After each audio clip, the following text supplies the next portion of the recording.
Assalamualaikum warahmatullahi wabarakatuh. Baiklah, kami di sini dari kelompok 2 akan membahas laporan tentang sistem deteksi penyakit menggunakan smartphone.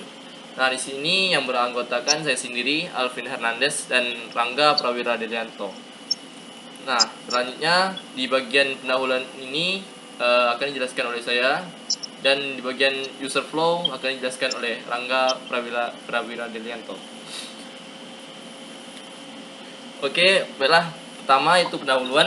Nah, di mana permasalahannya terletak pada kondisi saat pandemi COVID-19 ini diperlukan sistem yang mudah dan bisa digunakan untuk mengetahui penyakit pada tubuh seseorang agar bisa mempermudah pekerjaan para dokter dan tenaga kesehatan lainnya. Selain itu, sistem ini dibutuhkan juga agar lebih dipermudah kita agar tidak sulit dalam mencari tahu penyakit apa yang ada pada tubuh kita.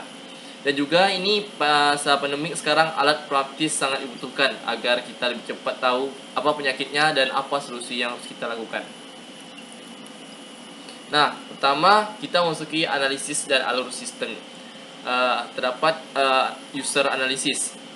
Dan siapa usernya? Itu orang yang memiliki smartphone. Kedua, jangkauan umur 12-60 tahun. Dan ketiga, bisa menggunakan smartphone. Dan keempat, memiliki pengalaman tentang smartphone. Nah, masuk yang selanjutnya itu poin pertama, kelompok user utama. Nah, yaitu pengecekan penyakit bisa dilakukan oleh anak-anak remaja atau orang dewasa di mana saja dan kapan saja. Kemudian yang B, poin selanjutnya, task analysis.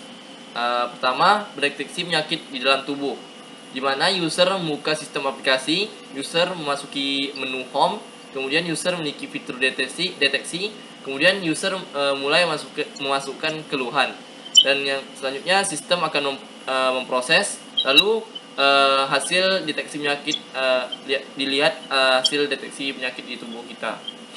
Nah, kemudian selanjutnya pendeteksi penyakit di dalam tubuh menggunakan antigen. Nah, di mana user membuka sistem aplikasinya, kemudian user masukkan ke menu home, dan kemudian selanjutnya user memilih fitur antigen, dan selanjutnya user mulai mendeteksi. Kemudian sistem akan memproses dan lihat hasil deteksi penyakit di tubuh Anda.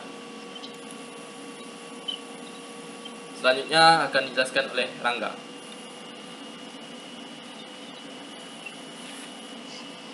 Baik, user flow-nya atau flow chart-nya yaitu seperti yang bisa kita lihat di gambar di tabelnya, yaitu yang pertama ada start. Pengguna akan masuk melalui, pertama adalah start yang memilih deteksi atau ronsen, kemudian diproses. Pada proses ini akan ditentukan bagaimana yang sakit dan apa keluhan yang terjadi, dan pada output akan keluar hasil dari sistem yang dideteksi atau dari proses sebelumnya. Dan setelah itu akan ada menu untuk mencoba mendeteksi penyakit lainnya atau try again dan yang lain, dan bisa memilih no, dan setelah itu end dari projectnya. Yang selanjutnya adalah contoh dari sistem interface-nya. Sistem UI-nya itu bisa kita lihat pada gambar ini. Sistem interface, pertama kita membuka sebuah aplikasi yang tampilan awalnya adalah seperti yang dapat kita lihat. Kemudian ada dua pilihan, mungkin kalau udah dibuat mungkin lebih bisa banyak pilihan, namun yang prototipe ini kita hanya bikin deteksi dan ronsen. Kalau deteksi, kita mendeteksi dia dari pertanyaan atau question yang diisikan. Kemudian setiap pertanyaan yang diajukan akan mendapatkan hasil yang sudah kita masukkan. Dan untuk menu ronsen, yaitu kita menggunakan deteksi, yaitu sebagai mana kamera ataupun sensor yang akan kita dekatkan dengan bagian tubuh yang sakit, dan selanjutnya akan didapatkan bagian tubuh yang tidak semestinya seperti itu atau yang sakit. Sekian dari saya, kembali ke moderator Alvin Hernandez. Oke, selanjutnya itu 4, yaitu testing. Di mana testing ini menggunakan black box. Dan yang kemudian selanjutnya user testing, di mana user testing ini dilakukan dengan memberikan pertanyaan pada 5 orang menggunakan ketentuan berikut.